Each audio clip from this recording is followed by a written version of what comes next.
Perjumpaan secara rasmi membincangkan hal bilateral dua negara Malaysia Indonesia berlangsung pagi tadi antara Perdana Menteri Datuk Seri Najib Tun Razak dan Presiden Indonesia Joko Widodo di bangunan Perdana Putra Putrajaya yang menyentuh beberapa perkara berkenaan kerjasama kedua-dua buah negara. Untuk laporan penuh bersama Syuhada Hashim di Putrajaya. Syuhada. Terima kasih rakan di Angkasa Puri. Ketika anda bersama saya Syuhada Hashim melintas langsung dari pejabat Perdana Menteri di Putrajaya di mana sebentar tadi Presiden Indonesia Presiden Joko Widodo bersama Perdana Menteri Datuk Seri Najib Tun Razak telah pun mengadakan sidang media memperkatakan tentang hasil pertemuan bilateral antara kedua pemimpin negara tersebut yang baru berlangsung pagi tadi. Dan sedikit gambaran tentang agenda utama lawatan negara Presiden Republik Indonesia ke Malaysia ialah bagi membawakan soal mengurus hak dan perlindungan tenaga kerja Indonesia di Malaysia. Kali terakhir isu tersebut dibawa adalah pada rundingan tahunan Malaysia-Indonesia ke-10 di Jakarta pada 19 Disember 2013 antara Datuk Seri Najib dan juga Presiden Susilo Bambang Yudhoyono. Dan antara intipati yang telah pun diberikan tadi semasa sidang media ialah Datuk Seri Najib memperkatakan tentang latihan terhadap pembantu rumah warga Indonesia akan diadakan di sini dan beliau mengalu-alukan pelaburan Indonesia di Malaysia dan sebaliknya di Malaysia dan juga Indonesia juga akan melakukan kerjasama perniagaan dengan lebih erat dan MOU untuk mengembangkan perniagaan Proton di Indonesia turut dibincangkan untuk menjadikan hub ASEAN di mana Presiden Joko Widodo juga menunjukkan minat serius untuk manifestasikan projek itu dan Presiden Jokowi memperkatakan tentang isu bilateral yang telah dibahas berkaitan dengan kerjasama maritim, hubungan masyarakat dan juga perdagangan. Dan saya kira itu saja antara intipati yang boleh saya bawakan untuk anda pada hari ini. Untuk itu kembali ke Angkasa Puri, silakan. Terima kasih Syuhada untuk laporan tersebut.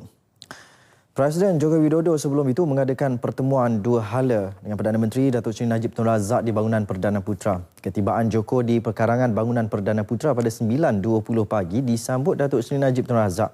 Turut hadir Menteri Luar Datuk Seri Anifah Aman dan Menteri Dalam Negeri Datuk Seri Dr. Ahmad Zahid Hamidi. Kedua-dua pemimpin kemudiannya mengadakan pertemuan empat mata di Pejabat Perdana Menteri. Yang disusuli mesyuarat dua hala kedua-dua negara di bilik mesyuarat perdana yang berlangsung kira-kira setengah jam. Antara perkara utama yang dibincangkan adalah isu sempadan maritim dan darat, tenaga kerja Indonesia di Malaysia serta usaha-usaha meningkatkan kerjasama ekonomi kedua-dua negara. Selepas mengadakan pertemuan dengan Datuk Seri Najib, Jokowi menunaikan solat Jumaat di Masjid Putra dan diikuti dengan lawatan ke kilang kereta nasional Proton di Shah Alam.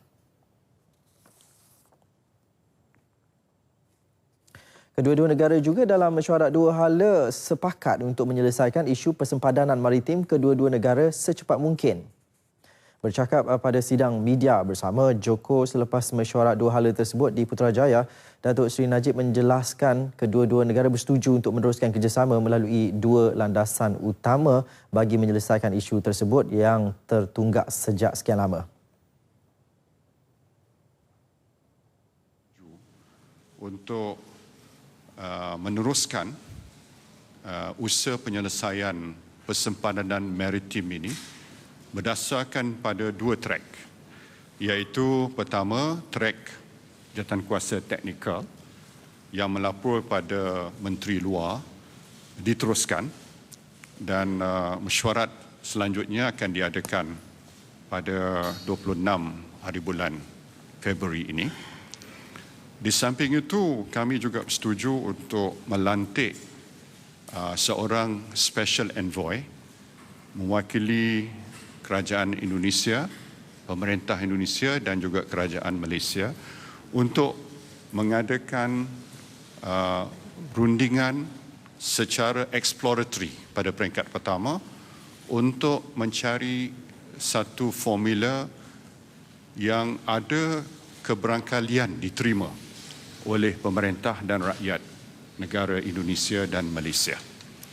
Sekiranya exploratory perbincangan ini menunjukkan tanda-tanda yang positif, maknanya asasnya ada untuk dijadikan sebagai formula penyelesaian yang boleh diterima oleh kedua-dua negara, maka kita akan mulakan rundingan selanjutnya secara lebih formal.